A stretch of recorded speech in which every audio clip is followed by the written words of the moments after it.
Okay, so as I said last night, the Liberals and Mark Carney have won the election in Canada. And Mark Carney is now officially the Prime Minister of Canada again. And there's a kind of an upset because everybody knows, like, a year ago, the Liberals were losing badly and the Conservatives had such a huge lead. We thought that the Conservatives were going to win. And so this is a big upset. So the Liberals didn't get a majority, they had a minority government. So they had 169 seats that they won, and they needed 172.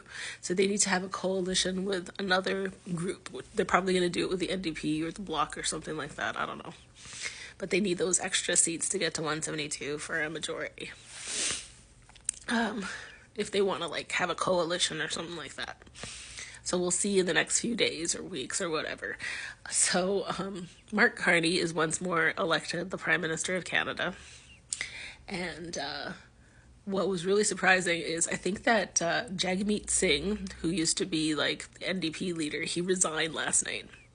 The NDP lost a whole bunch of seats throughout Canada, including Jagmeet Singh's seat. So he resigned. He's going to be the interim leader until they figure out what they're going to do to elect a new leader. So that's one. And the second is with the Conservatives. They gained a whole bunch of seats across Canada, but I don't know what happened in Pierre Poilievre's riding. But I think his name is Bruce Fanjoy or something like that. His last name is Fanjoy. The Liberal candidate won. Pierre Poilievre lost his seat. So he is the leader of the Conservatives, and he doesn't have a seat in Parliament.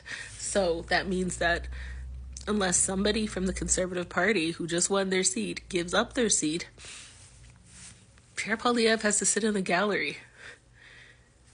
He doesn't have a seat in Parliament, right?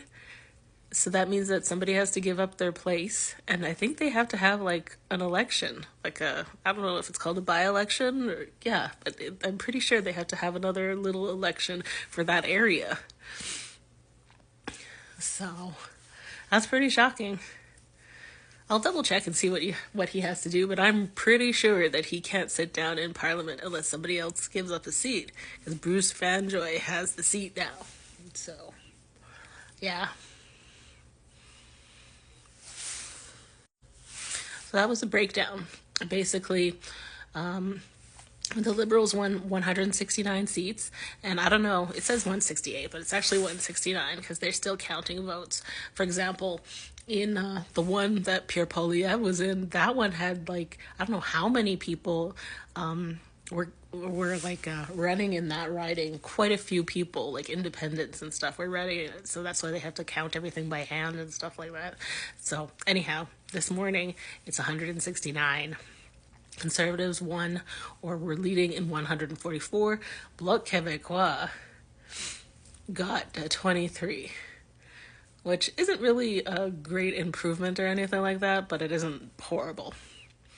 NDP, like I said, really bad. They only got 7 seats. So all of the extra work that they did, and, you know, they used to be such a huge party, the party that, like, gave us dental care and, like, improvements to our health care and all those social programs and stuff like that. That's really sad. And it was really sad to see he was, like, actually crying last night when he was giving his speech. Jagmeet Singh. So anyhow, that's kind of like a little breakdown about what happened in the Canadian election last night. And like I said, before all this happened, everybody did advance polling, and there were like 7 million Canadians that voted in advance before Election Day.